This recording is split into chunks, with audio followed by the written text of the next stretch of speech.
ഇത് നടന്ന കഥയാണ്, ഇപ്പോഴും നടന്നുകൊണ്ടിരിക്കുന്ന കഥയാണ്. ഭീകരമായ ഒരു സത്യം എന്ന് വേണമെങ്കിൽ വിളിച്ചു പറയാം.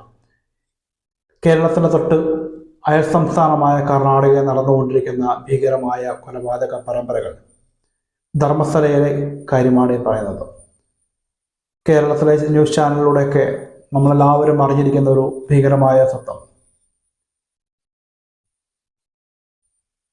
100 പേരെ കുഴിച്ചിട്ടു എന്ന് പറഞ്ഞുകൊണ്ട് ഒരാൾ വന്ന് പറഞ്ഞപ്പോൾ അതിൻ്റെ പിന്നാമ്പുറം തേടിപ്പോയ നിയമപാലകർക്ക് 100 പോയി, ഇപ്പം 400 പോയി, ഇനിയിപ്പോൾ 1000-ങ്ങളോ 10,000-ങ്ങളിലേക്ക് എത്തിക്കൊണ്ടിരിക്കുന്നു.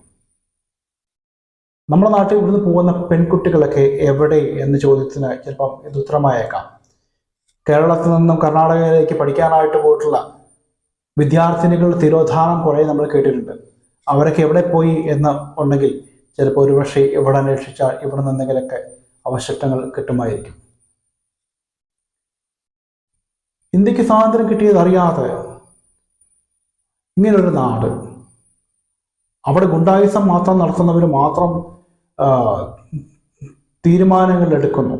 അവിടെ പോലീസ് അവന് കൂട്ടുപിടിക്കുന്നു, രാഷ്ട്രീയക്കാരവർക്ക് കൂട്ടുപിടിക്കുന്നു.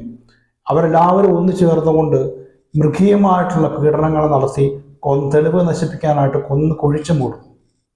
ചോദ്യം ചെയ്യാൻ ആളില്ല.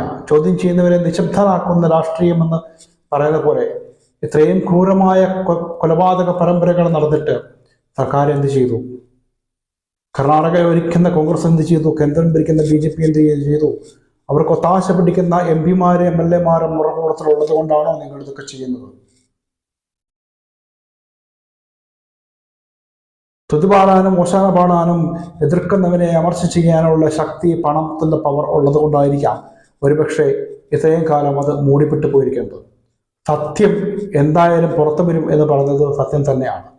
ഇനി ഇതിനെ അമർച്ച ചെയ്യാൻ വേണ്ടിയിട്ട് ഗവൺമെന്റ് എന്ത് ചെയ്തു എന്ന് മാത്രമൊന്നും ചിന്തിച്ചിട്ടാൽ മതി.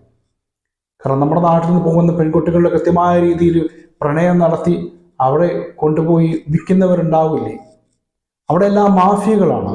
തൊഴിലാളികൾ മുതൽ ഹോട്ടൽ നടത്തുന്ന അല്ലെങ്കിൽ റൂമുകൾ റെന്റിന് കൊടുക്കുന്നവരടക്കം ഇതിനൊക്കെ പിൻഗാമികളല്ലേ?